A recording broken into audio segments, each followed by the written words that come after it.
I want to welcome everyone here. Can you hear me all? Hands up in the back? All right, good. Welcome everyone. This is a review meeting sponsored by the Wastewater Management Advisory Committee. We're here in wonderful Town Hall of Orleans, Massachusetts. It is Thursday, January 22nd, 2026. We're holding this as a virtual meeting as well as in person. Thank you everyone for being here, as well as those that may be on using the Zoom platform. On the meeting notice or agenda is the information to dial in or call in, and we welcome that. One quick thing before we start, only because of the incoming weather and storm. I have already received, I think, 3 notices. Just by a show of hands, how many are getting alerts about the impending weather?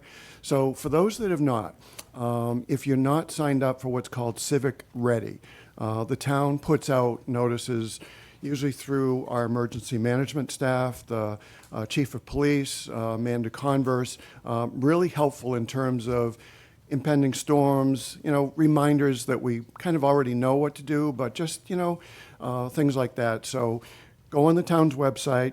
There's a little pull down that says how to sign up. And then there's a list that comes up of you could sign up for town notices, but Civic Ready is what you want to be sure you sign up for. The other thing, too, is if you're not on the Eversource app, that's our electric service provider, download the Eversource app if you have a smart device, because whenever there's a power outage, do not think that your neighbor's going to call and you'll be all set. Actually, the systems are designed better to have more numbers reporting in, because more numbers means timely response. They prioritize outages by populations that are out. So if you're a one-off down at the end of, Henson's Way, you'll be last to be restored. Whereas if everybody on that neighborhood calls in, then Eversource sees a message that pops up and says, oh, we've got to prioritize these. So please use the Eversource platform in the event you have a power outage. And as Boston's Mayor Menino always used to say, in the event of storms or before, check in on your neighbors. Always a good thing to look in on those that may be living alone, might need a grocery, or even in my case, help my mom charge her cell phone this afternoon. So for the record, I'm Kevin Galligan. I'm a select board member, and also I chair the Wastewater Management Advisory Committee. I'm really pleased that we're all here together to talk about what we've been working on. Among the many things the Wastewater Management Advisory Committee does with our consultants, and this is on looking at alternative ways in the short term at low cost that we can improve the water quality of the mill pond. So because this is hybrid, I do need to do a few things up front in terms of introducing everybody and any folks that are joining us remotely. So committee members present in the room tonight are Mary Wright. She represents the Planning Board on our committee. Ginny Farber, she represents the Board of Water Sewer Commissioners. Judith Bruce from the Conservation Commission. John Smith is from the Board of Health. Lynn Bruneau is our at-large member. And Bob Mullen is from the Marine Freshwater Quality Advisory Committee. So the nice thing about this committee, I've said it before, is we bring together all disciplines across the town, and they inform their committees, and their committees also inform us. So we have a great working committee. Also attending is George Meservey, our town planner. Mike Giggy is here from Wright Pierce. He's our consultant, as well as our other consultant, AECom, Tim Harrison. As you can see, his there he is. Tim's on his headphones. He's normally in person, but he has a lot of things going on in terms of the different phases that AECom supports our wastewater. So as a reminder, and I'm trying to do it here as an example, please, anyone that speaks, we welcome public speak. Please speak clearly into the microphone. It helps the recording be clear, and everyone can be heard. Also, when questions are asked by anybody, and certainly it's a good-sized room, if you do want to shout out a question, that's fine. I will probably repeat your question just so it's in the record, and we can answer it better. All supporting materials that have been done to date on the study are on this committee's webpage. There's a really long list of studies that have been done, kind of to look at each of the alternatives. So what you hear today, if you want to do some homework or further reading, you're welcome to read in more detail. Without further ado, I'll introduce George Missouri, who'll give a presentation about 20 minutes or so. After that, we can take ample time for questions and comments. I think we'd have to clear the room by 7 for a FinCom meeting, last I knew. I'm looking at Elaine and Nick. We don't have to. Carry on. So with that, George, please take it away. Great. Kevin, you might want to move out of the I will screen. do that. Couple preliminaries here. First of all, I did not write this whole slideshow, so it should be good listening. I am the presenter, but it was done by our engineered consultants who, in my mind, have been highly valuable for looking at a brand new studies here. So we're here to provide an overview of the Mill Pond study and the work that's been done to date. And so you can anticipate the main points we'll touch on. There is the purpose of the study, the reasons why Mill Pond needs attention. I think many of you will have your own thoughts about that. The study boundaries, how the project was developed, and then we're going to go into the 10 alternatives we reviewed, the committee's recommendations for alternatives to be studied, and what we're going to do with them. So I think, Kevin, you introduced everybody, so we'll just skip right past that. So this first slide contains excerpts from the town meeting warrant article. So going into this study, we were looking for cost-effective projects that are likely to improve Mill Pond water quality sooner than would occur with our 16-phase sewer program. The Mill Pond is currently planned for phase 11 of 16, and each of those phases is 3 years apart. We are presently, the town meeting funded phase 3 last May, so you can all do the math on that. It is important to note that the intent going into this and the funding of the study was not to advance phase 11 earlier per se, or to completely solve the water qualities of the Mill Pond entirely, but to determine the short-term actions that we could be undertaking that would not get in the way of the long-term plan. So I'll explain more about the water quality in just a minute here. This slide shows the study area. The red boundary is the Mill Pond, and on the left-hand side is the Little Mill Pond, or Stumpy Pond, I've heard it called. And this is all contained inside of the mill race. I'm sure everyone who has taken the time to attend here knows where the mill race is located. And we identified surrounding roads just for anybody to put in context of where we're talking about. Beach Road runs along the south. You can see Nauset Heights Road that goes up the spine of Nauset Heights. And on the left-hand side is Brick Hill Road, goes around the town. I always hesitate with maps because some people are map people, some people are not, so that's that. So I have two main points on this slide. First, as we think about water quality, different people have different standards. They range from aesthetic considerations, how the water looks and smells, the ability to swim or have human contact with the water, pet contact, especially important in Nauset, where we have periodic red tide blooms that prevent contact and can hurt pets. Further down the ladder is fishing allowed, both finfish and shellfish. And the bottom rung of this ladder is healthy habitat.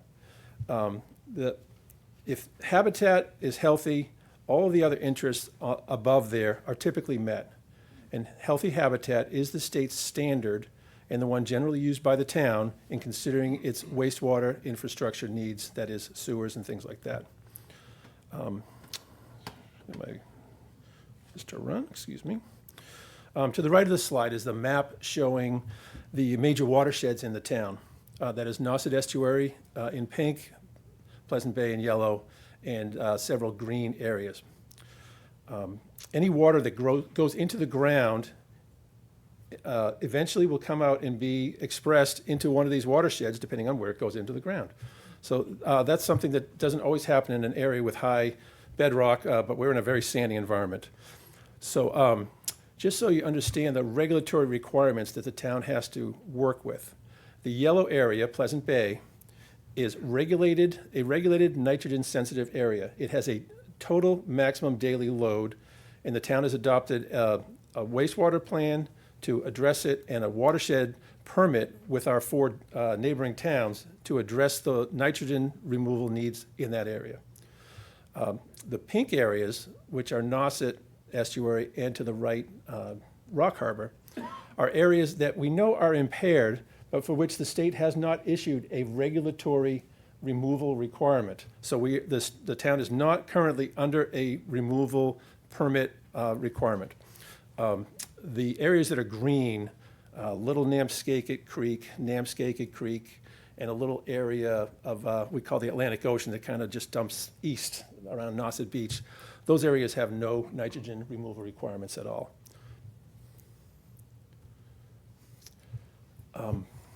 So what we know from the Mass Estuaries reports on our waters is that excess nitrogen in marine waters leads to algae growth, lower oxygen in the water leads to more chlorophyll, and negative impacts on the flora and fauna that exist in the waters.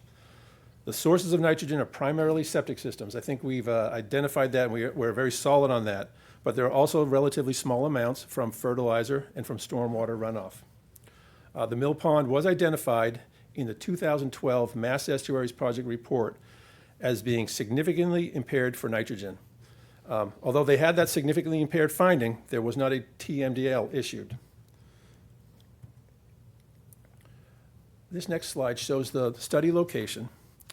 And if you look at the red boundary, that indicates the groundwater basin for Mill Pond.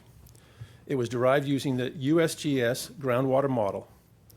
Nitrogen going into the ground inside that red line will eventually be expressed into Mill Pond. Now the black line that you see there is the surface runoff area around the pond. This is based on the surface land contours and the way water flows over the surface of the ground. It includes larger areas to the east and to the west. And an important concept to the understanding of the source of water quality issues is that at some locations, groundwater will flow toward Mill Pond, while surface water will not. That is because groundwater and surface contours are not the same. So it's not always intuitive to know which pathway impacts water quality and which sources and alternatives apply. All right, now for the study. This is the approach that the committee took over the last 8 months. I think it's been a long discussion. We developed 10 alternatives that could improve water quality. We fleshed these out so that each would look like, then applied an evaluation criteria. The main things we're looking for were project feasibility, ability to integrate the project with our planned future work, the relative time it would take until the water body benefits, the complexity of moving forward, and the relative cost of the alternative. From there, we selected a few alternatives for further study. We then developed additional details on those select alternatives, including the path to implementation, a more detailed cost estimate, and a time of the type of permitting required. So we will get to those. We're on the edge of doing those things. And once all is done, the committee will make a recommendation to the Board of Selectmen for further action. The list of alternatives is shown here. I hope you can see it. The colors are not great. It can be broken into 3 groups. We have nutrient source control options where we collect nitrogen at its source before it goes anywhere else. The second category is nutrient removal from the groundwater before it reaches the pond. In this case, the permeable reactive barrier idea is the only one that's in that category. And the third bundle of options are in-pond solutions. These are options that would take place within the pond itself. And I'm just going to, just for common understanding, I'm just going to run through what these are so you kind of get a flavor for each one. If we sewer and bring the effluent to the Orleans Wastewater Treatment Facility, we would link into the existing Meeting House Pond collection system. I'm sure everyone in the room is fully aware of the impacts of the collection system installation. Sewers going to a nearby satellite treatment facility, that is a neighborhood package plant, would require the identification of a site, a treatment facility, and effluent disposal, and then the long-term operations and maintenance responsibilities that go with that. Other alternatives are on-site denitrification systems.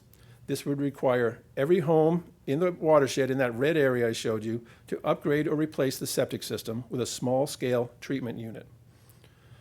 The other option on the right-hand side is called urine diversion, in which the liquid waste from toilets would be held in a tight tank and then would be trucked to a treatment facility. In this case also, it would require interior and exterior plumbing upgrades for all the homes in the watershed. Stormwater management would include, at least in part, more frequent street and catch basin cleaning and reducing fertilizers. I know it's a funny picture of that machine. It limits the sources before they even enter the natural environment. What a great idea. Why didn't we do that long ago? Rounding out, the use of permeable reactive barriers. What it does is intercepts and treats groundwater nitrogen before it gets to the mill pond.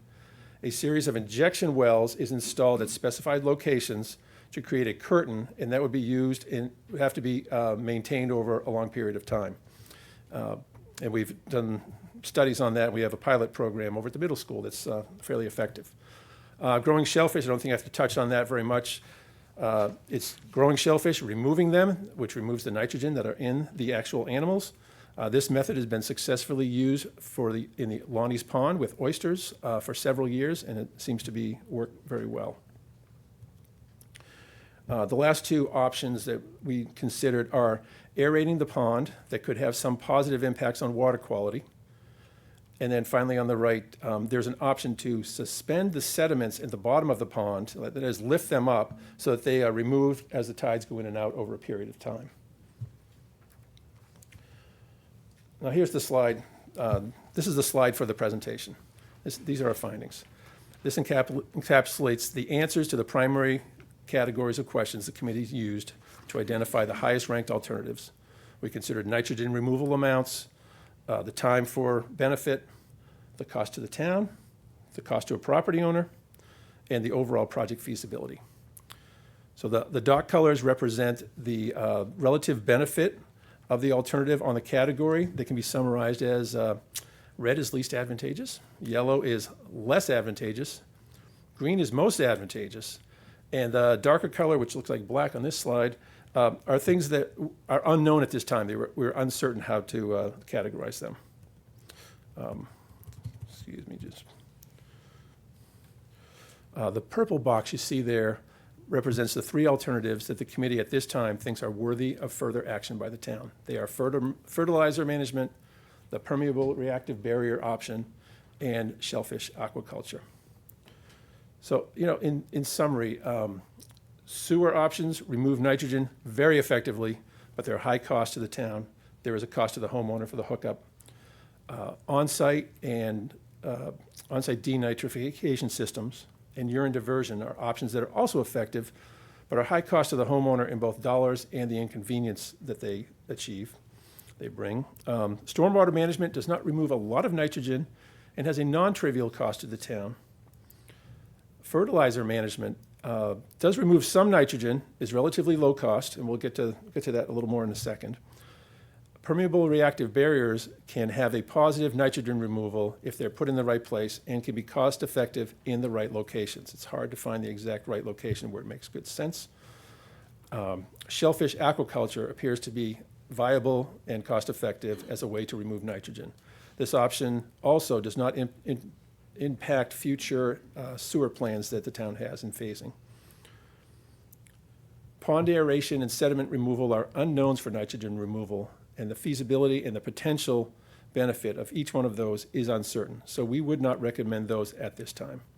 There is, however, an interest from the committee for piloting at a different location under the right circumstances. So the time to benefit is a funny one. It's analogous to the distance from the pond. Some alternatives are widespread for their benefit. If you sewer a whole area. But the benefits may not be realized for a long time. Stormwater and fertilizer management can have a faster benefit than other distributed approaches, since nitrogen is at least partially conveyed over surface water, which is faster than groundwater.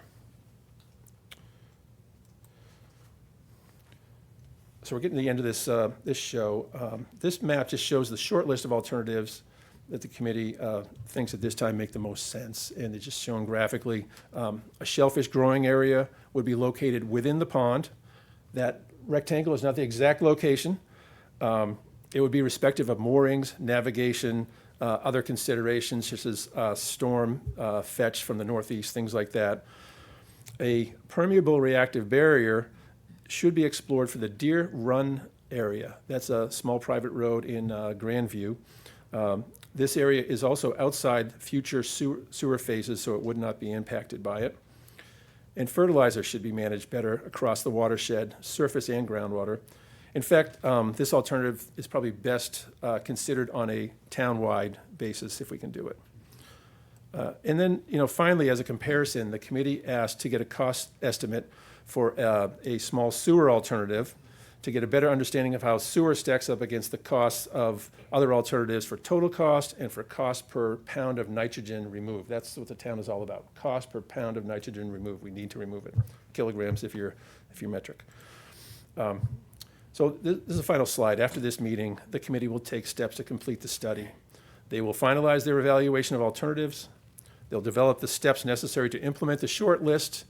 We'll have cost estimates for the 3 shortlisted items and identify the permitting required, and then the committee will make a recommendation to the select board. So that is it. Kevin, I think I will leave up the main table slide just as a reference for people, and I know it's also in the handout. Okay, Great. thank you. And again, if folks did not pick up the handout, it's got the red, yellow, and green dots available if you want to take those on the way out. But again, thank you, George. And again, thanks to the committee, Mike Iggy, Tim Harrison. As you can see, a lot of work has gone in. Like I said, on the web page, a lot of reports you can delve into to see the logic we used, the way we came about it. But again, the Lonnie's success story is what we're trying to build on relative to fertilizer. We have a private grower who has had a lot of success, and we think, through proper siting of aquaculture, we could really make some positive progress. But happy to take your questions, so come on up, please. I'd like to make a comment. And please introduce yourself, your name, and I want to make sure you can hear me. perfectly. So my name is Andrew Burling. I live at 95 Nauset Heights Road. And one of the things that, please understand, I'm not trying to throw a monkey wrench into the proceedings, Oh, good. but one of the things that puzzled me was this study, your area of study is limited, very limited. And I said, well, why don't we pull back and look at the whole Nauset estuary?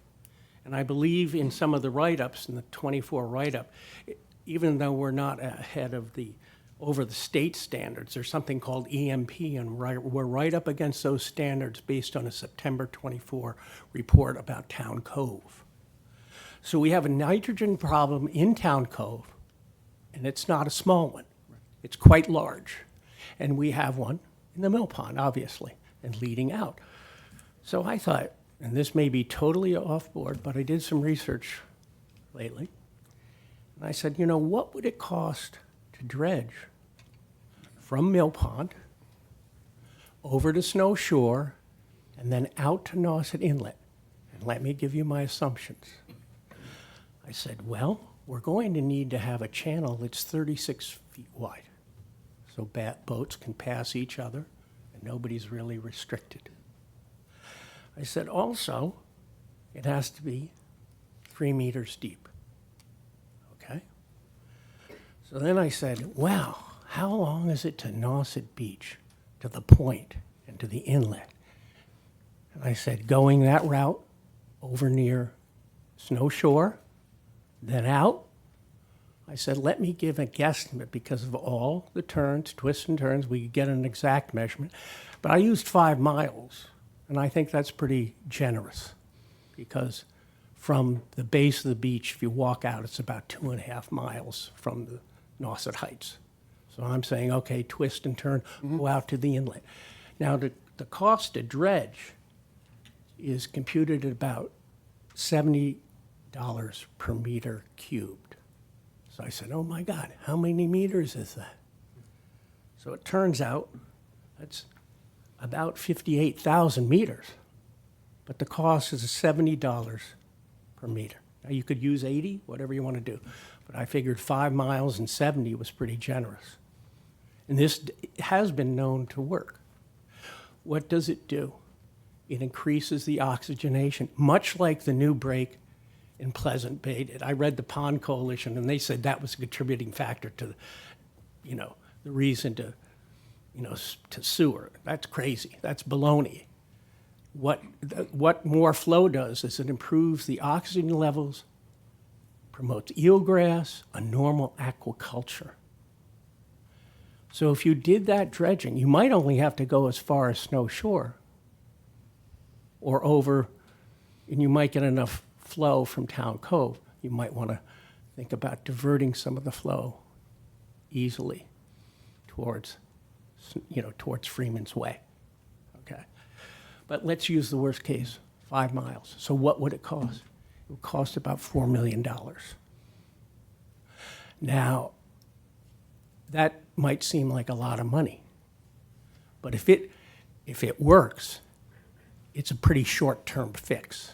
It works very quickly because your increased water flow and oxygenation will have effects right away, much like they did in Pleasant Bay.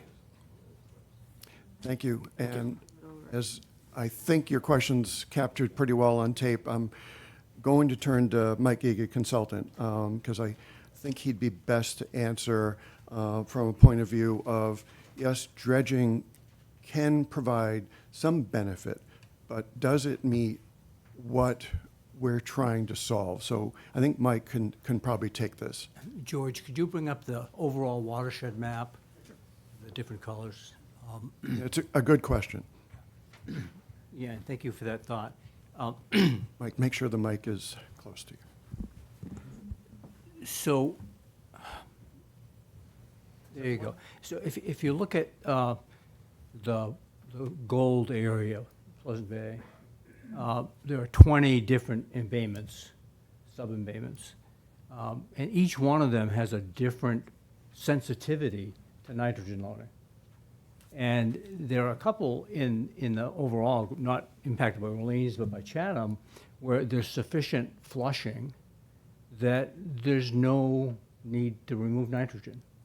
So I think the essence of your question is, could portions of the Nauset system be modified so that the additional flushing could reduce or maybe even eliminate the need for nitrogen removal?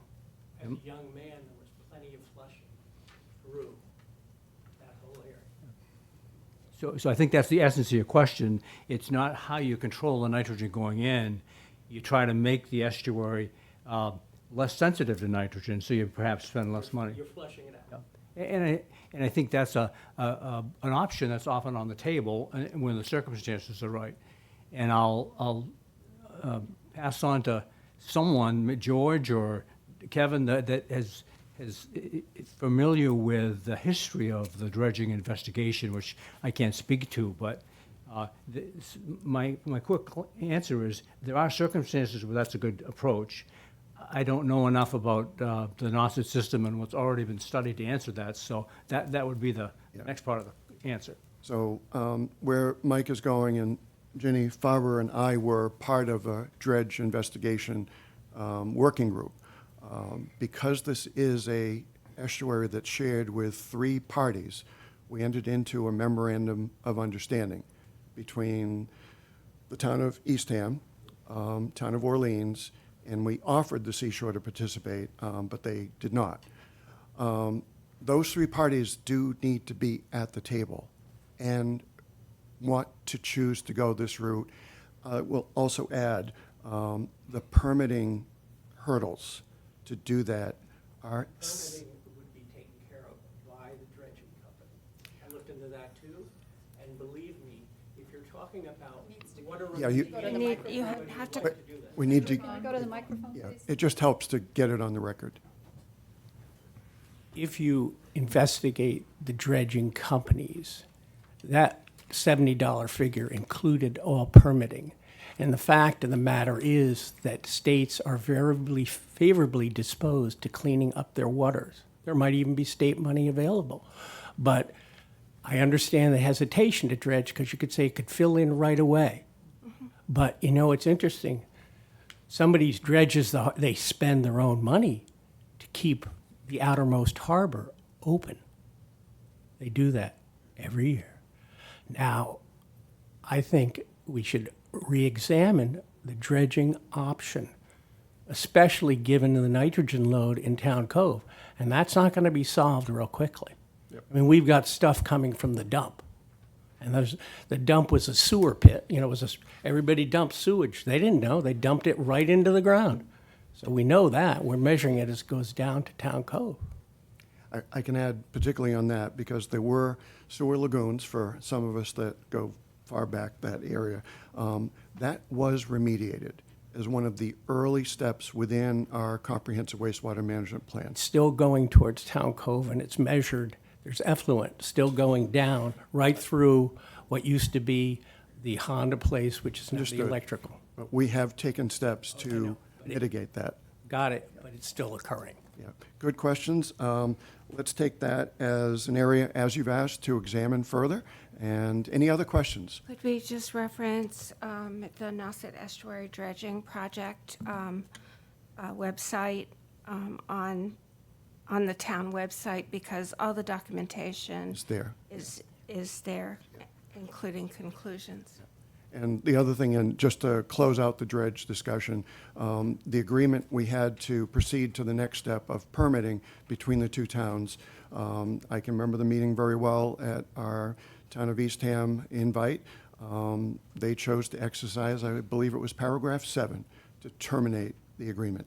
So Eastham has indicated to us they have no interest in pursuing any dredging I understand. of the estuary. I wasn't including them in the analysis just for that very reason.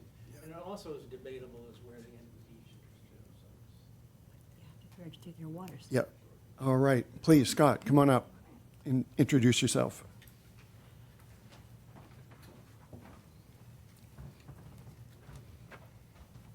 Good evening. Scott Zanke, Doan Road, also a member of the Shellfish and Waterways Committee and the president of the Nauset Heights Association. A couple of things about the flush when we were all kids and you went down there, that flush coming through the mill race would stop a 12-foot tin boat with a 5 horsepower on it. You would literally creep through there at a given tide. One question, and Bill, correct me if I'm wrong, but we're about 5 years now that Shellfish and Waterways has had on the books no fertilizer or pesticides within 150 feet of wetlands or waterways. That is never discussed, it's never brought up, it's never made public. It's already on the books. And we do nothing about it. And this is where we're going. Secondly, I don't know, when we were kids, all of Roberts Cove was loaded with mussels. You wouldn't find a clam in there. It was all soft shell clams in Mill Pond. So the whole ecosystem has changed. We know mussels grew in Roberts Cove. Would it make sense to infuse Roberts Cove again with mussels? Would they take, being a filtering system on the outgoing tide? I think what happened when Roberts Cove was cleaned out of mussels, that loosened the bottom, and with the flush still continuing at that point, it moved a lot of loose material into Mill Pond and right off I'll call it the finger off of Nauset Heights, which used to be about 20 feet deep. Great flounder fishing right there. It's now about knee deep. So all that is washed itself in with the given tides. Also, which we brought up last night at the meeting, is the new state mandate ADUs. I talked very briefly with George on it. We know it's a state mandate. It may do great out in Western Mass, may do great in Brockton, Springfield, whatever, but we're on a sand pit. And by allowing another home to be put on an existing piece of property with another septic system is only going to perpetuate what we're already trying to clean up. So I know there's a lot of rules and regulations into it. Bedrooms, if you had 4 bedrooms, George just said 4 bedrooms would go to 3, allows you to build an ADU, which 2 people could live in. So now Scott, you've... If I could, just kind of not put words in your mouth, but I think what you're saying is one of the measures could be to limit or control development by, I think we've got to have it ADUs will be permitted in sewered Areas. locations. Great.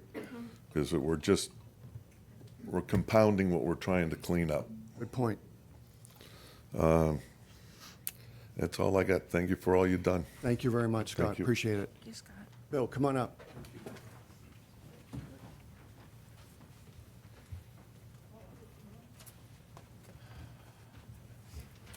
Good evening, Board. Thank you, Mr. Chairman. Citizens, neighbors, friends. My name is Bill Amaru. I own property on Mill Pond Road. Grew up there. Currently, I have a position with the state of Massachusetts as a fisheries commissioner and the advisory role. I have something I would like to inform the community about because it's a positive development having to do with water quality. About 110 years ago, Boston Harbor was closed to all shell fishing. In the last month, it opened. Right. Over 4 million people live in the environs of the Boston Harbor area. If they can convert a body of water like Boston Harbor that services that many people and grow shellfish that can legally be taken and eaten, we can in New Orleans. Number one. Along with a number of other people in this room, I was a member of the committee that was working on the dredge goals of the town of Orleans a number of years ago. And all the issues that you brought up, we worked on diligently for how long did we work on those? 3 years. 2 years. And I'd like to know more about how the permitting can be done by the dredge company, because if you don't have the dredge permits in hand from the federal and state and local governments and state governments, you don't get a dredge company to go near you. But at any rate, we worked very hard at that, and we simply ran out of gas. And as Kevin told you, there's plenty of information in the records of the town. You can go over and look them over. We don't need to go back over it twice. We spent nearly $1 million of our taxpayer money trying to figure out a way to make that work. And it probably would work, but you simplified it to the degree that it simply is a very short, as in 6-month relief. We have ongoing right now in Aunt Lydia's Cove. That was 3 years ago. What? We're talking about today. Okay, talk about today. Right now in Aunt Lydia's Cove, there's dredging going on. My mooring has been moved out, and they're dredging Aunt Lydia's Cove. They have to do it every year. And this is a body of water that has a lot of flow, but it also has a lot of sand. Now, that's just the nature of the way it is on Cape Cod. We don't have an environment that's very stable. I'm not trying to shoot that down. I mean, I believe strongly in it at the time. But after working with not working with the town of Eastham and the National Seashore Park, both of whom have rights in these waters, we simply couldn't do it. We would have gone to court if we had pushed it any further than we already did. I want to mention something about the nature of the environment in the estuary, the Mill Pond.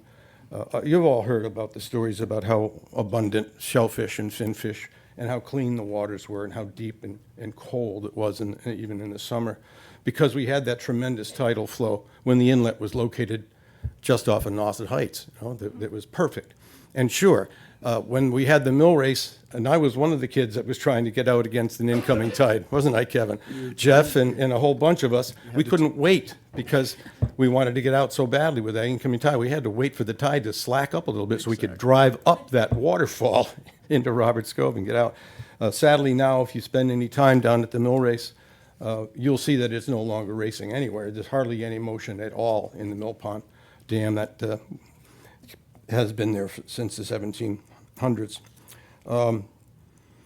So the problem we have right now with red tide, the cysts that we have in the floor of the embayment in Nauset Harbor, it's actually so important that nationally our estuary is being studied as to why we have this enormous population of cysts, which closes the waters to shellfishing earlier every year and for a longer period of time. And now we're even finding we have to close it in the winter, which never happened before.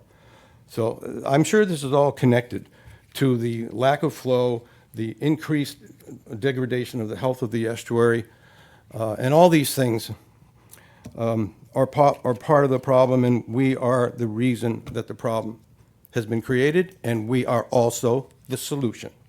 Now, I remember, Kevin, one of the very first things that you said when you introduced today was the word cost came in. You said we were going to do this at a affordable cost to the communities. Well, the sewer and water rates in the city of Boston have never been higher than they are right now. They're very high. But the people in the community have made a choice, and the choice was to pay what was necessary so that they could have clean, blue, healthy water surrounding them.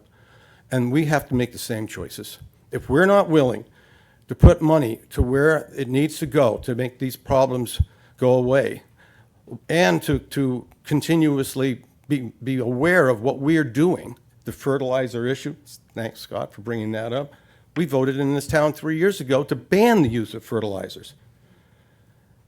I haven't seen any change in the habits of my neighbors. Even on Mill Pond Road, we still have, sadly, disproportionate numbers of people who want to have a green lawn more than they want to have blue water. And all the benefits that come from having that blue water. And I've written about it. I think maybe a few of you have read about it. When you could go down to the end of your own street and harvest your scallops and your clams and come home with a bucket of flounder.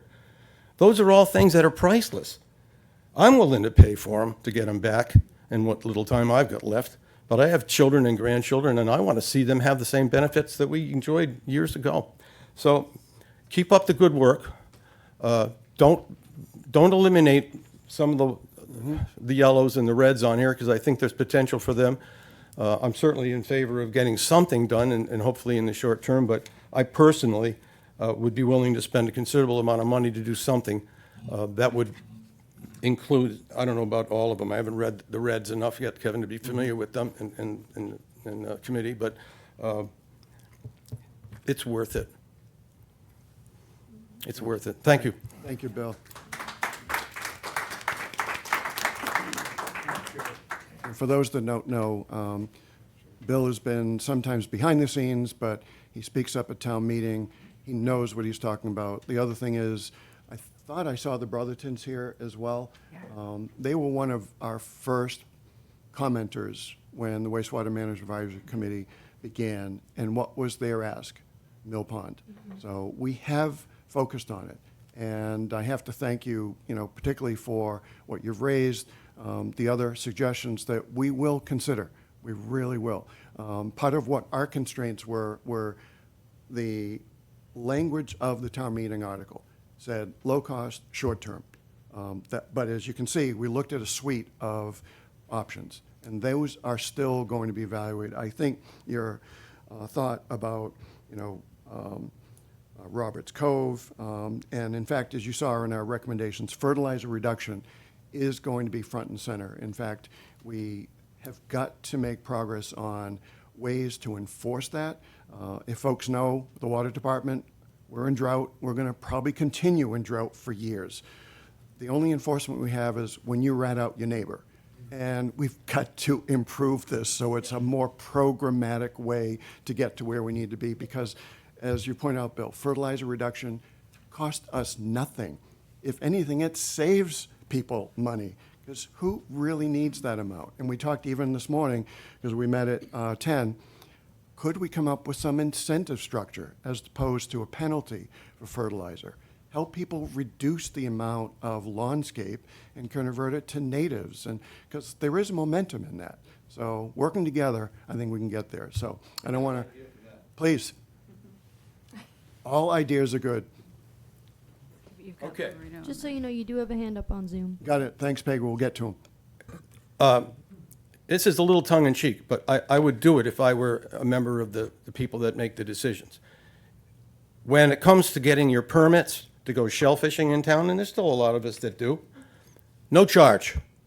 If you're not using your fertilizer on your lawn and you can prove it, you get a pass on the cost of your recreational permit. I love it. And that's not a lot of money, but it sends a message. Signal. Yeah. Keep those ideas coming. No, seriously, these brainstorm ideas, even if, I've always said it, you may come up with 100 different brainstorm ideas, one might be one you might actually put to real life. But keep those ideas coming. The possibility of seeding Roberts Cove with mussels, I think is a great idea. Exactly. And the other thing that we've talked about briefly is growing kelp. Now, that's something that has been done locally. It was something that was proposed for Pleasant Bay some years ago that we didn't follow up on. But it's another form of aquaculture, and one of the reasons that that kind of appeals is it's an off-season crop. Right. So the kelp is grown from September until May, and then it's harvested, so there's no competition with recreational use of the pond. And there's very little that will take nitrogen out of a pond in the winter. That would do it. So that's another thing that we could look at that would be run similarly to the aquaculture. Great. I'll get to some more folks in the audience. John Lorino, want to come off mute? Can you hear me? Yes, loud and clear. Go ahead, John. For the last 15 years, I've had a view of the entire mill pond and mostly Nauset Harbor from my office. And I can tell you that Nauset Harbor, from a recreational point of view, a boating point of view, is just about zero unless you want to kayak. And the town of Eastham doesn't care if it goes tidal. I think my average per year of a sailboat out there is 5. And if you have a motorboat, you better go out on a rising tide and come back before half tide. Because if you go outside the channel, which is only maybe 15, 20 feet wide, maybe not even that, you're going to be in the mud. So unless you have a boat large enough to slowly navigate out to the ocean to go fishing, we've turned this whole thing into one big kind of kayak pond. So the elephant in the room is the cut. And Eastham doesn't, when we talked about dredging, it was about dredging all the way up to the cut and on the inside. And that really shouldn't be the issue. What we really should do is blow a hole or dredge across the beach and put the inlet back where it was at the end of Priscilla's Landing, and you solve almost all of the Nauset Harbor and Town Cove and Mill Pond flushing issues, period. But we just somehow just want to ignore that or don't believe we could ever happen. But if someone gave you East Orleans, just gave it to you for free, that's the first thing you do. So the rest of this is all just fantasy as far as I'm concerned. You know, it's just nibbling at the edges, but the real elephant in the room is how do you flush it out? And while we're doing that, why do we even have the mill race? That wall should be blown up. You know, it's just a navigational hazard. It doesn't serve any purpose anymore. And if there's any flow, it's going to impede it.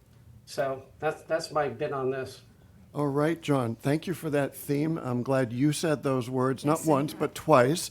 And I'll just say, if folks do ever go down during storm activity, because I do, whether it be to watch the yacht club bubble up or I go down to Priscilla, just to look out over where that future break, it's going to happen. I mean, Bill, you know, it's just different.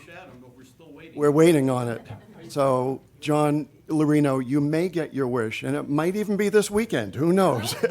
Right, this is have to have the hydroscopic pressure on the Yes. on the It's too inside. much. Your big hydroscopic pressure comes from town.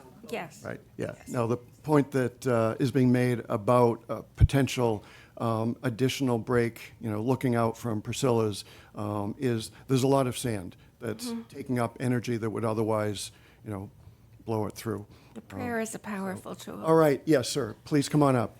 I just, Skip John, by the way, I live on Mill Pond Road. I just wanted to add to the comments about fertilizer. And I think part of the problem is education.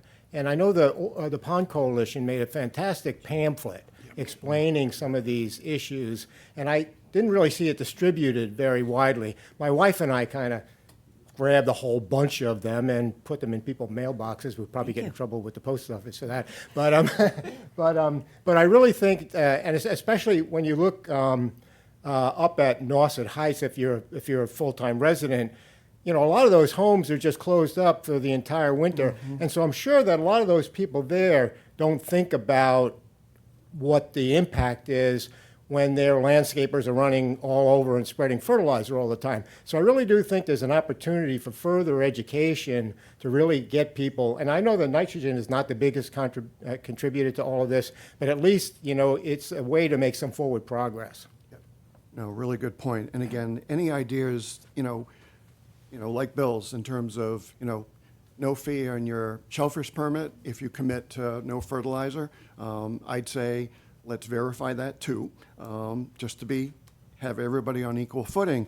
But at the same time, any other ideas on how to incentivize, because the more we get motivation moving in a positive direction, like you're saying in terms of fertilizer reduction, the more it causes everybody to act in a similar manner.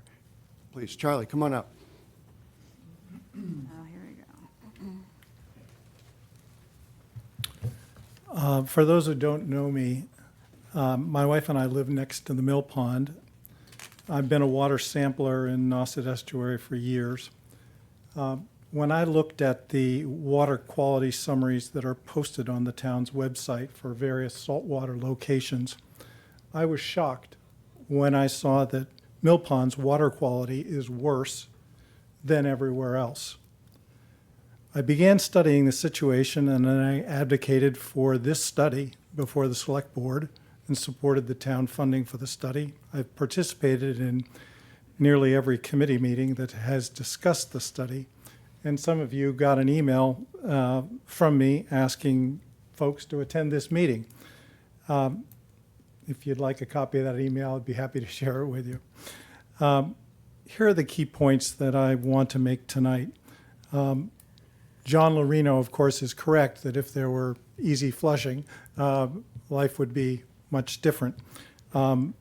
Accomplishing that, I think, is a question for another day.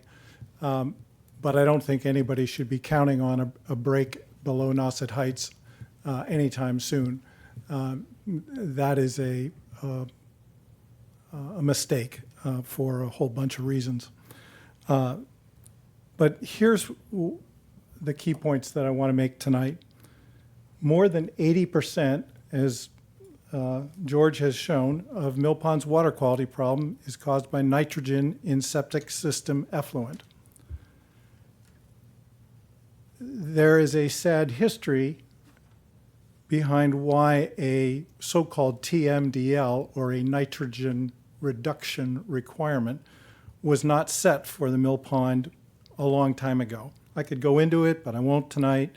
The short story is that a TMDL should have been established through that process a long time ago, but it didn't happen.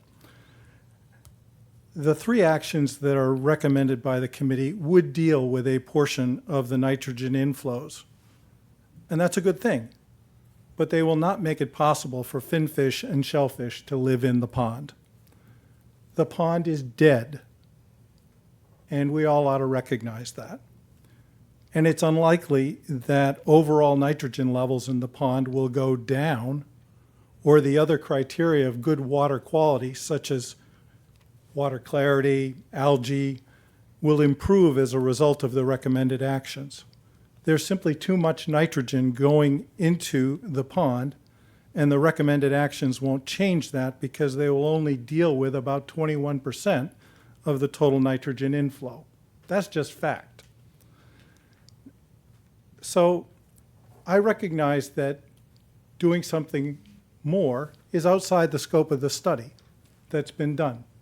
They've looked at the interim actions that could be taken. They've come up with a few. I'm supportive. That's not a bad thing. That's a good thing. But it's clear we have to do more. And the only way to get there, like it or not, is going to be through comprehensive sewering of part of the Mill Pond area. They have looked at these alternatives carefully, and they have concluded that sewering is the only answer. Some folks have talked about advanced septic systems. I'm not going to go into that tonight, but there's a lot of reasons to be concerned about that approach. So this means we're going to have to do more. And at least part of the Mill Pond area is going to have to be sewered much sooner than 30 years from now, because the mill ponds water quality is terrible now, and it's only going to continue to get worse. Unfortunately, this committee has been unwilling to recommend a further step in the form of accelerated sewering or even starting the process that would get us there. They've opposed establishing a nitrogen reduction requirement for Mill Pond, a so-called TMDL. And that's upsetting because a TMDL is needed to determine the nitrogen reduction that is necessary to clean up the pond. You have to set a standard for the pond. The committee has taken the position despite a law that requires that a TMDL be established. Under the law, the TMDL process should have started 4 years ago. It has not started. The committee has said that going through the TMDL process would be too expensive, though that's not clear at all. In any event, voters should be given the opportunity to decide for themselves whether they want to make that financial commitment. Just as Bill Amaru has spoken, the voters of this town, like the voters in Boston, need to have the chance to make their own call about whether they want to spend money to clean up our environment. The committee has said that establishing the TMDL could result in the state requiring the installation of advanced septic systems throughout the Mill Pond watershed, though there's no evidence that that would be the result, and in fact, no one has talked to the state. That's pretty strange. The committee has said that state and county funding of accelerated Mill Pond sewering probably couldn't be obtained, though there's been no investigation of that, and that's unlikely to be true. They've said accelerated sewering would impact the Pleasant Bay sewering plan, even though there is a way to avoid any impact on the Pleasant Bay plan by giving voters the opportunity to vote for that approach. I'm not advocating for interrupting the Pleasant Bay sewering plan, but we can do both if we make that effort and make that commitment. The committee has said that accelerated sewering would cause other problems, such as early expansion of the town's sewer treatment facility, but they haven't explored that topic and determined what the implications would be. They've rejected the consultant's suggestion of including accelerated sewering as part of the Mill Pond study. That was put on the table by the consultants at the October 23rd committee meeting, but the committee voted against that. The committee has argued that recommending nearer term sewering is outside the scope of the study, and while that is true as a technical matter, the committee, of course, is free to recommend that accelerated sewering should be pursued because the recommended actions won't do the job that we need to have done. In short, the committee has said that except for the recommended actions, they don't want to do anything about the Mill Pond's water quality for as long as possible until the state forces them to take action. That's the bottom line, and that troubles me greatly. Because of the committee's opposition, you will have to speak up here and in other forums to persuade town officials to take action. I hope you will. The first step is to establish the extent to which nitrogen inflows to the pond must be reduced in order to restore Mill Pond's health. That means doing the studies necessary to create a TMDL. This effort should focus on and can focus on Mill Pond specifically. It does not have to include the entire Nauset estuary. And the reason for that is because of the way the flow has changed to Mill Pond. Mill Pond basically acts like an independent water body today. It gets virtually no flushing, and therefore it can be viewed separately from the rest of the estuary. The town could take that position with the state in pursuing a TMDL. And the town of Eastham doesn't need to be involved. We can focus on one problem and try to fix it. Once that Mill Pond TMDL is established, the select board could, and I hope would, give voters the choice of proceeding with accelerated sewering instead of waiting 30 years for sewering and then 15 more after that before the larger effects of sewering actually take place, because the contaminated groundwater that already exists takes a long time to reach the water. So I hope you'll support giving voters that choice. Residents have said that protecting and restoring the town's natural environment is their top priority in the town's comprehensive plan. Their top priority. That seems to me, therefore, that all of us should support accelerated sewering of Mill Pond and be vocal about it so that town officials will act. Thank you.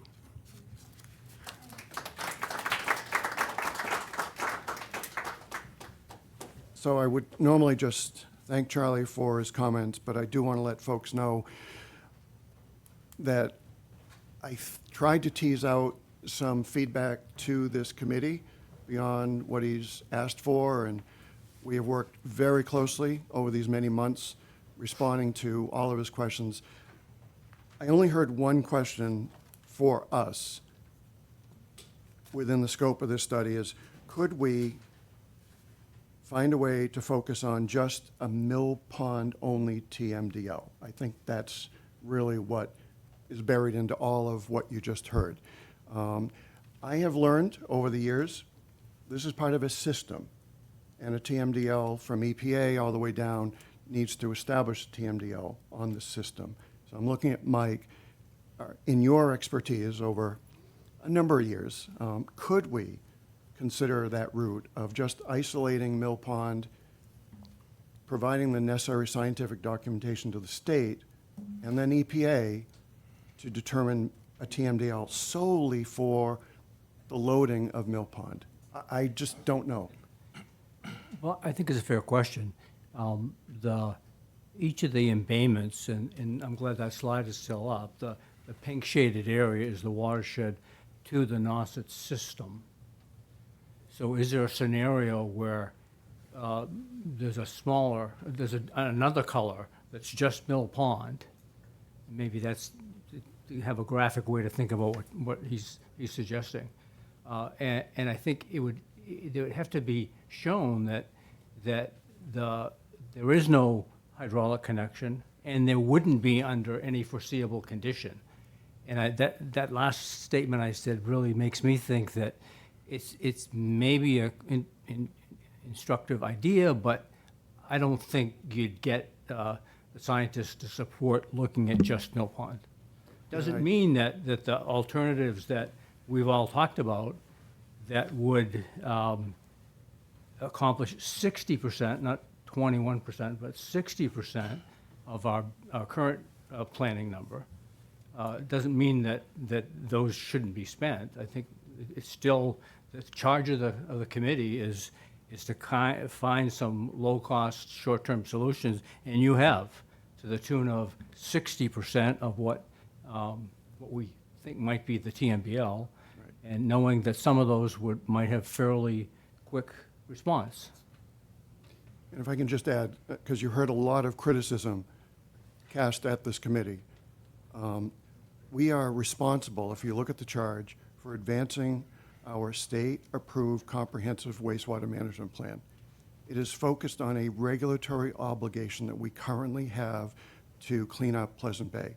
That is our number one priority we have got to focus on, and we have devoted significant public investment in that regulatory obligation. That is not to say that we are not mindful of the concerns that have been raised. They've been raised by the speaker over the many months, and we've heard them, we've factored them in, and that's why today we have these short-term recommendations.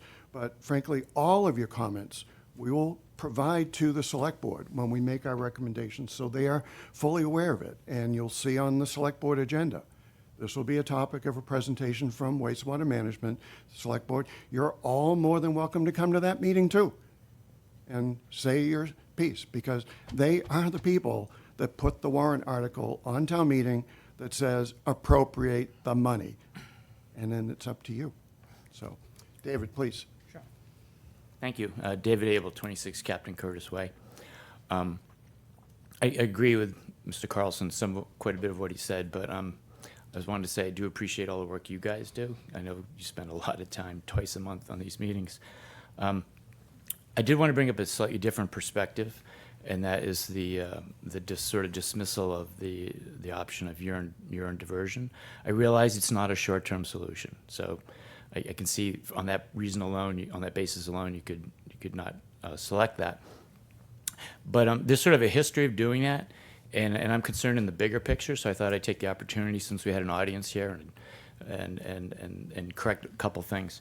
One, George, I think you might have misspoke when you said all the waste goes to a tank and has to be pumped. It's not. It's just the urine. Mm-hmm. So it should be. If people don't understand, which maybe everybody does, you keep your existing septic system. You don't have to change it, and you add a toilet that looks like your regular toilet that has a urine diversion. It goes into a tank. You pump out your urine about twice a year. It's very inexpensive. The concern I have is that when you read the CWMP from December 2010, which I don't know if Mr. Griggy wrote that too, but I can read it for you. But the consultant essentially says urine diversion is a viable and feasible alternative, except that there's concerns about public acceptance. Flash forward to this year, 2025, they're saying the same thing. I haven't read all the documents for sure, but I've never seen anyone show up with any kind of basis to actually demonstrate that. There should be a basis, and I understand there's a lack of understanding and awareness and education about that, but it's a chicken and egg situation. Until you do those things, you might not get acceptance. The fact is, we haven't tried. I think it's compelling on a financial basis to keep that on the table. On a large scale, not incremental on the side, because as a replacement for sewer in certain areas, it may start out, if you're actually doing something, which I learned something tonight when you said you're able to do 20% with a barrier perhaps in that area, well then that reduces the number of houses you have to do with urine diversion. Under Mr. Giggy's report, it said you need about 250 homes versus 140 to sewer, and you look at that and say, but if you look at the costs and you add it all up, I came around 30 million versus 5 million. So, I mean, there are big differences in cost, and I think people should keep that in mind, at least keep an open mind to it, that on a macro scale, it's something that should be considered. So, David, you've raised this Yeah. before, and the committee is aware of and is learning as we go, because the urine diversion, I'll call it movement, has changed. Falmouth is piloting something. We are on a region-wide basis learning from them in terms of public acceptance, the impacts. One of the biggest changes, believe it or not, was a physical change that the urine diversion facilities, the fixtures themselves that were primarily used in Europe, did not fit the screws and the bolts in American toilets, and that has just changed. This Yeah. past summer, there's now available urine diversion toilets that fit in the spot that our current toilets are. well, there So have been a lot of there's- toilets at there's different pro- homes for a long time. There is And there are progress. some regulatory hurdles because there's some obstacles put up. I agree. But there's progress industry-wide. There is. And I can tell you I'm part of a group that has members from Provincetown, Wellfleet, Eastham, Orleans, Chatham, Harwich, and I think a couple other towns. I don't know which. It's starting to grow at this point, and there's a good bit of support for it. So I thought I'd just encourage you to please, and I'd be happy to work with you guys. Falmouth is doing a $416,000 pilot program. I think Orleans should jump on that. It's cheap money, and it'd be certainly worth, because it's going to be, there is a learning curve. Like with all, I did a Google search on water, current technologies when it first came out. There was huge societal rejection of it for all kinds of crazy reasons. But over time, people got used to it and learned about it and saw the advantages of it. So I think the same can happen here. Thank you very much. Thank you. And Mike, if you can chime in terms of support of advancing the exploration of this, is between the liquids, the urine, versus the solids, which is the stronger portion of nitrogen. Well, the urine may account for 80% of the nitrogen load from Here we go. your homes. So, So that's the premise by which you could maybe more, in a more focused way, address the overall problem. One Oh. comment that the public may not be aware of is that the sugaring down of 10 alternatives to the 3 to be pursued, I think for all 10, there's support that all of these could be done in conjunction with moving ahead with those 3. So none of them have been rejected outright as not feasible. So I think the committee is looking at a sort of a pragmatic way to home in on a specific solution without integrating or saying, don't do the others. and I would also add too, and I think John might jump in, but he's our Board of Health designee, but when you mention urine diversion or even innovative alternative, a lot of the regulatory review, oversight, and approvals go through their board. So it's, like I said, it's great that we have all this representation, but John, you might want to comment. Oh, and it would be a supplement to whatever septic system you currently have. And therefore, it would be under the purview of Board of Health as to making sure it's both regulated as well as monitored. And, and amongst all the things that we manage, that would be an additional thing. I think Walter. Is there any in Orleans Walter, now? please. What was that, Lynn? She wanted to know if there are any that we know of in Orleans. Oh, yes, there has been one since 1998, Congratulations. okay? In the Baker Pond area. Walter North, welcome. Hi, Walter North. Thank you all for putting this together and struggling through these incredibly complicated, but actually strangely interesting subjects. I never would have wanted to go there, but I'm happy to try that. I just wanted to ask a few clarifying questions, Mike, because I was confused. Charlie said 20% and you said 60%. But in the absence of a TMDL, do we know what the target, how do we set a target? You said it, Wonderful question. Good question. One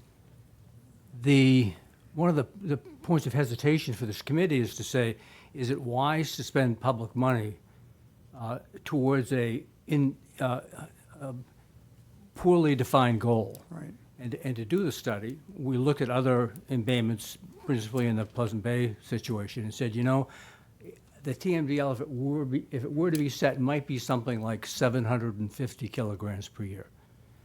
Who knows? It could be 500 or 2,000, but we needed a place to start. And I guess the point is that all of this work is building upon an assumption. So we can't put too much faith in any one of these numbers. But in that scenario where we go with 750, the 3 options that the group has decided to home in on will remove about 450. So 750 as a indistinct target, and 450 is what our best estimate of these technologies is, and that's about 60%. So providing a means to compare one to the next is basically, I think, what you're. And this isn't unusual because, think about it. In phase 1, most of the nitrogen removal was done for Town Cove and for that estuary. But we went ahead and did it because it was necessary to complete that, to get this program started. So it's not like we only do things that have TDMLs. We do things that are a priority for the township to accomplish its overall task over the next 40 years. Yeah, I'm sure you've struggled with your problem set in a way because the constraints as expressed in the town warrant suggest that you shouldn't do anything that's going to be duplicated later. Right. So that forecloses certain options. And it says that it's a problem box that I think maybe you might want to leap out of a bit and push back and perhaps suggest that we do need to set a TMDL. And we need to set one as soon as possible, and not just for the estuary, but also for Rock Harbor, and also to protect our lakes, some of which are degrading every day more and more, and we're not acting quickly enough. So I think you might want to consider that an ameliorative action that improves things but doesn't solve the problem in either the near term or the long term is not a wise use of public resources. We need to figure out what the real problem is and have a plan for addressing it, as my skipper said. We're part of the same water sampling team. And actually, Bill helped us out as well. So we care about that water, and we see it every summer getting worse and worse. And waiting 40 years before you see an actual positive outcome, I'm not going to be here. So again, the goal from the town meeting vote were short-term remediation that could see results sooner than later. So I think what we're doing is we're learning from results that we've already seen through Lonnie's, and this could be a really great example of doing that. I think, heard it now 3 or 4 times. Do we pursue a TMDL for the estuary? And we will have to evaluate that. And in our recommendation to the select board, let's be sure we lay out what that means. Because that, if it happens, and we talked about it even at our meeting this morning, that then has DEP designate all of the estuary as a nitrogen-sensitive area. You look at the wetland regs that were passed just 2 years ago, that does trigger some impacts on current homeowners. And we want to be mindful of those impacts. Maybe they'll be fine and people will accept them. Unintended consequences. Right. Just one footnote, Kevin. If towns have adaptive management plans and comprehensive plans that are addressing the issues, the state has taken a posture, and Mike and we work on this through the Pleasant Bay Alliance and Pleasant Bay, of trying to work in good faith partnership to resolve the issues and not to impose draconian solutions. Understood, but all I said was we need to be mindful of those regulatory concerns. And I will just mention, Kevin, you and I have in fact had a couple meetings with DEP and with the folks from Eastham, going back a couple of years ago, talking about the interest in forming a 2-town watershed permit for the Nauset estuaries. So we're not completely without information and input in terms of what does it take. And there have been conversations about, how do you go about that and what kind of additional information, and are we limited to using only the Mass Estuaries project? Can we do?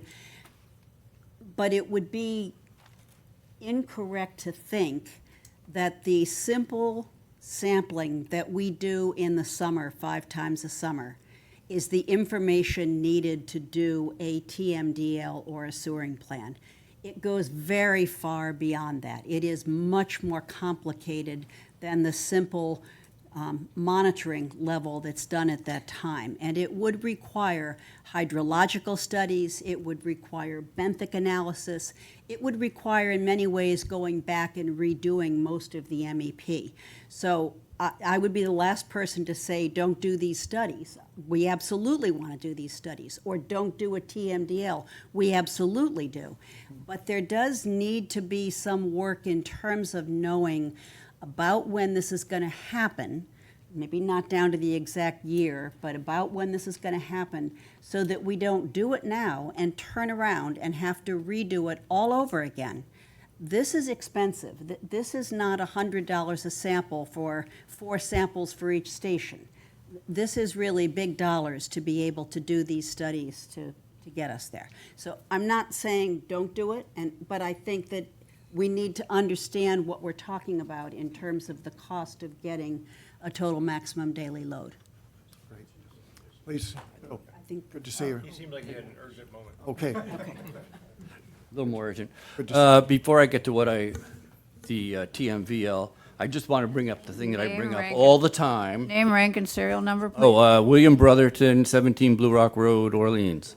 Thank you. Which is back in October 2020, the town passed, this article will fund the design and permitting necessary to secure dredge disposal dewatering sites to support maintenance, dredging of navigational channels in Pleasant Bay at the Narrows, along with Quonset, Pawa, Aries and Lonnie's ponds.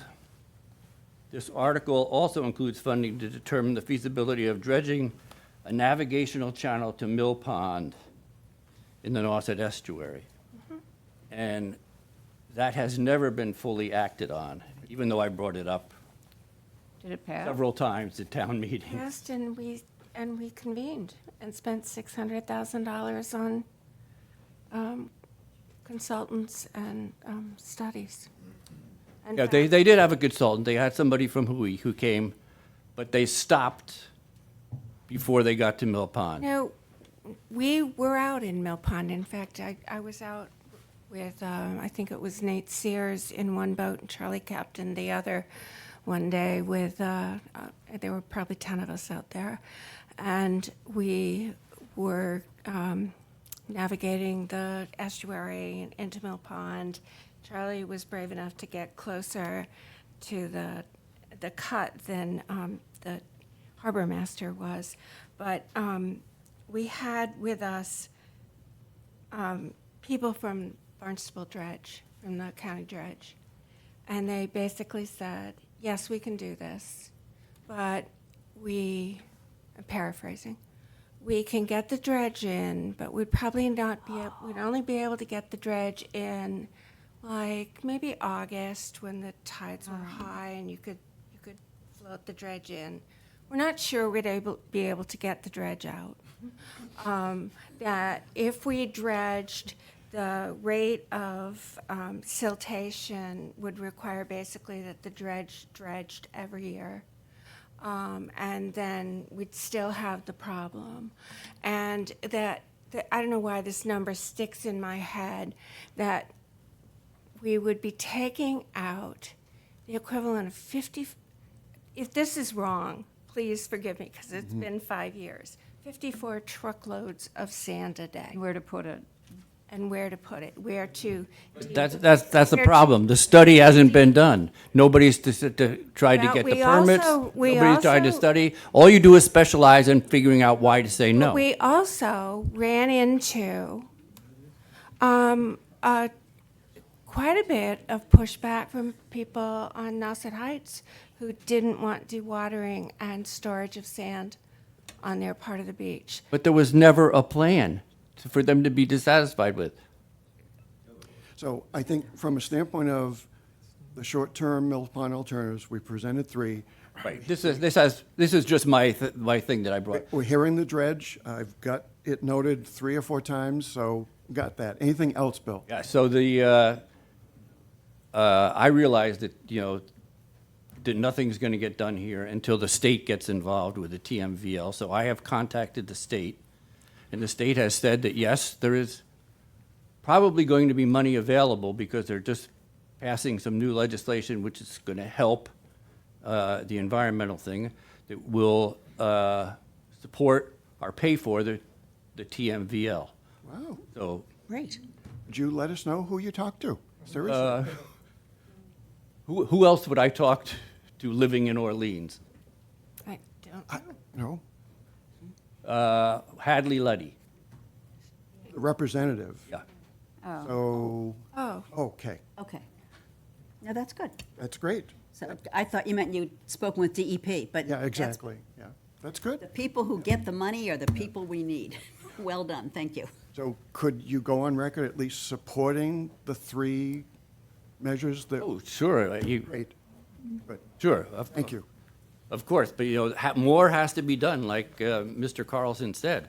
And to wait 40 years is ridiculous.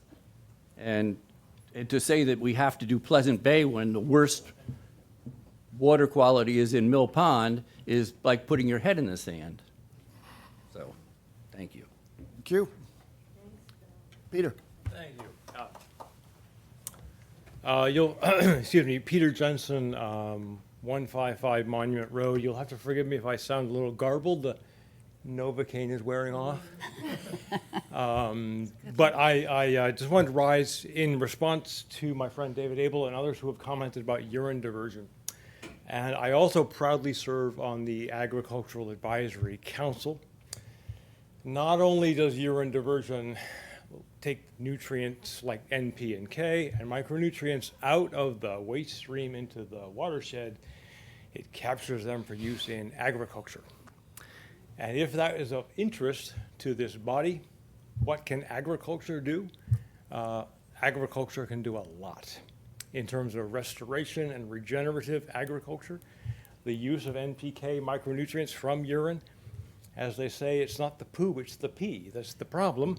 The poo goes in the tank. The pee is that 80% of the nitrate, 50% of the phosphate, calcium, magnesium, micronutrients. That's gold to an agriculturalist. So you're not just going to go out there and dump it on the lawn. That's a fertilization issue. You're going to put it, however, I want to raise all of our attention to that berm you see on the other side of the hill from this very office. Something I've done in coordination with the Select Board and the DPW and the Parks Department and others, support from my friend Brandon Burkert and some 8th grade students to create that terrace which catches runoff, nutrient-dense water. It would catch fertilizer runoff. It would catch stormwater runoff. It would be a place to put the urine. Those things could be created. I did that free of charge, by the way. It was a service to the community, just to clarify. That was at no town expense. And it will soon be planted to a gorgeous array of native shrubs and ground covers, which will be at town expense, by the way. But that I'll be planting them with a team, hopefully of some 8th graders. Thank you, Rand. Rand Rickard is here, my fellow council member on the Ag Advisory. If this would be of help for the Ag Advisory Council to be enlisted in terms of the urine capture and use question. When it comes to fertilizer mitigation, the other issue that was raised. By the way, I've been doing this kind of work since I was 7 years old, professionally for 40 years around the world, for nutrient retention, runoff mitigation, for nutrient-dense vegetable gardening. However, here on the Cape, my work is on aquifer protection, ecosystem strengthening. Excuse me. It really kind of hurts. But the idea being, you create these 6 foot wide, that's what that is, it's 8 foot wide, 4 to 5 feet deep, the total depth. And whatever the run is of your beautiful green lawn, in whatever part of the watershed you want to be in that picture there, you put that where the water would flow over your beautiful green lawn, and it will capture that excess nitrate, excess phosphate, excess micronutrient. Yes, it will protect the aquifer, but you know what? It's going to be captured in your beautiful garden bed. And who doesn't love a beautiful garden bed? It's a PRB, a very low-tech PRB, permeable reactive barrier. It's a barrier that is permeable and reactive, and the reaction is carbon, basic biochemistry. Carbon binds nitrate. Forgive me for a little agricultural lesson. Carbon binds nitrate. Carbon is the substrate for fungal growth. Fungi, the mycelia, grab free-floating phosphate. And together, they also purify any toxins that might be in the water. It's a triple win. It looks beautiful, saves the world, and tastes great and less filling. It is actually not outside the realm of possibility for every single landscape in the town of Orleans to have something like that, not just built by me, built by any landscaper with a shovel and a big old bag of wood chips. I mean, a lot of wood chips. Logs, leaves, wood chips, compost. Again, mixed with the soil, 4 feet deep, 8 feet wide, 100 feet long, stunningly beautiful when it's fully planted. I invite you all to go take a look. And when it comes to the urine diversion, where do you put the urine? Guess where? Right there. Outside your back hillside. I just want all this to be said. If the Agricultural Advisory Council could be enlisted from our expert support, we have a great team, 5 of us, with a realm of background in agriculture, gardening, horticulture, conservation issues, we're at your service. Great. Peter, thanks so much. Appreciate it. Right here. Steve, Synergy of creative minds. it's true. Yep. Steve Smith, Blueberry Lane. I'd like to add some more comment to the improving the tidal flow in the estuary. I am willing to settle for an improvement in Mill Pond out to Priscilla. I'd like the whole estuary, but I'm willing to settle for that. So The two factors that are a problem in that area is, number one, the pile of rocks or a dam or a dike, whatever you want to call it, that has been put in there around 1900 or so and has been impeding the flow of sand and the flow of water in and out of that pond. So to add to a good example of that, the Heron River project lines up perfectly with this problem. So I can get into a lot of details and all the money that they put into it. That is your taxpayers' money. Wellfleet's getting a benefit out of your taxpayers' money. We're getting nothing out of it. But the Heron River project, let me tell you something. In the 1909 construction of the dike at Chequesset Neck Road to control mosquito effectivity, that was the purpose, cut off tidal flow. There's only one septic system, and there's like 1,100 acres. There's one septic system there, and you got high nitrogen counts. Why? Because you blocked off that flow. And so they're improving the Heron River project, just that. I mentioned this 1909 because it's right about the same time that the rocks were dropped in Mill Pond Race. So what I would like to do is propose that the town at least removes those rocks.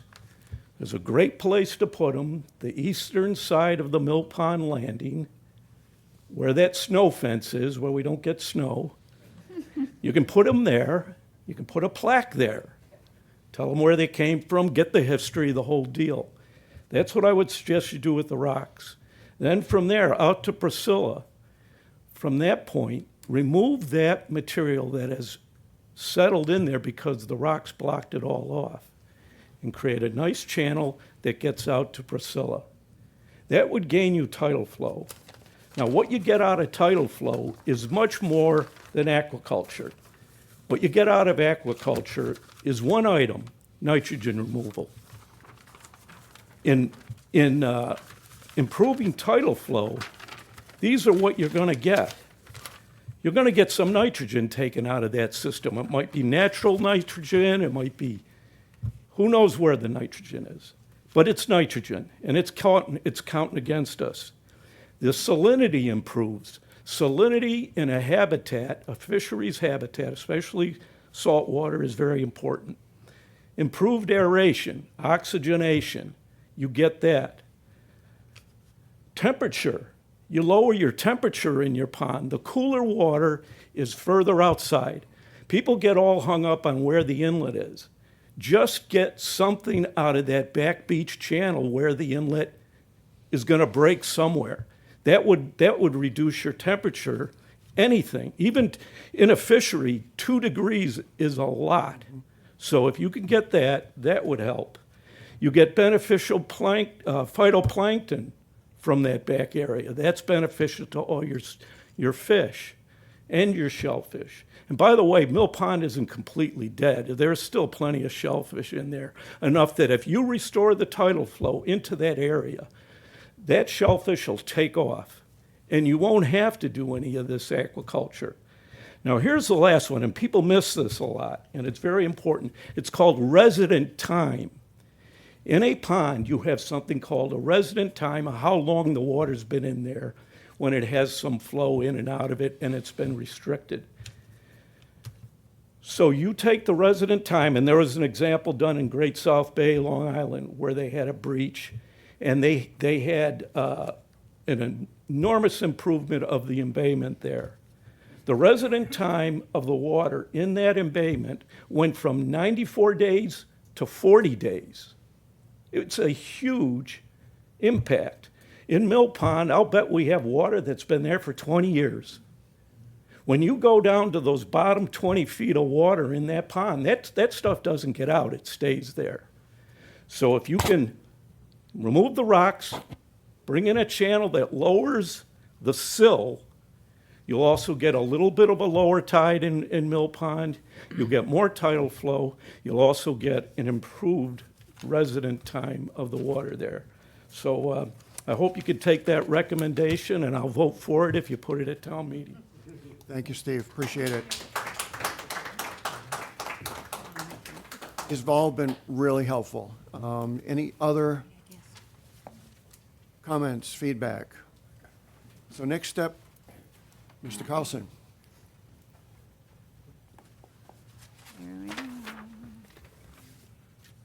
I'd just like to comment on a couple things that were said to underscore the dialogue that occurred regarding the level of improvement that would occur to Mill Pond in terms of reducing nitrogen.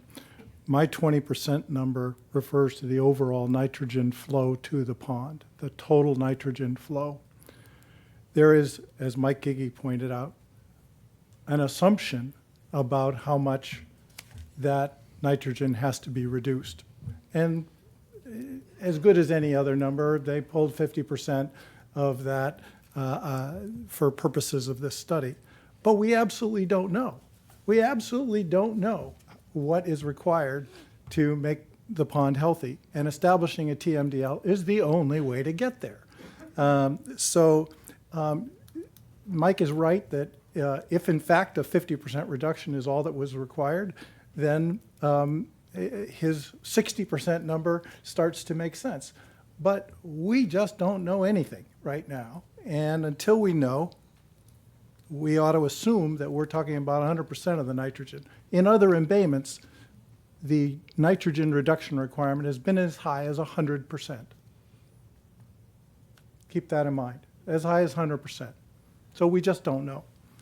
I also want to comment about the idea that we would have to seek a TMDL for all of Nauset Estuary. As I've pointed out, I don't think that's the case because Mill Pond is no longer as connected to the rest of the Nauset Estuary in terms of flow, et cetera. It would not be a problem to me, I don't think it should be a problem to the town, to make an inquiry to the state to say, could we pursue a TMDL for just the Mill Pond? Why shouldn't we be able to do that if we can show hydrologically that it's really acting as an independent water body? So I don't think we need to progress to the idea of this has to be a Nauset Estuary, Eastham involved, and we got to take 10 years to get there. We ought to just focus on Mill Pond. And as far as having to redo the TMDL if and when sewering ever happens, that remains to be seen, particularly if Mill Pond is in fact an independent water body. So again, I think the resistance to focusing on the Mill Pond and trying to tackle it is surprising to me. And I hope you'll support Mill Pond specific action. Thank you. Okay. Going once, going twice. Are we ready to wrap it up? Thank you, folks. We'll adjourn the meeting. Thanks, you all everybody, for for coming. and participating. Don't forget to move to adjourn. Yes, move to adjourn. So moved. All in favor? Aye. Thank you.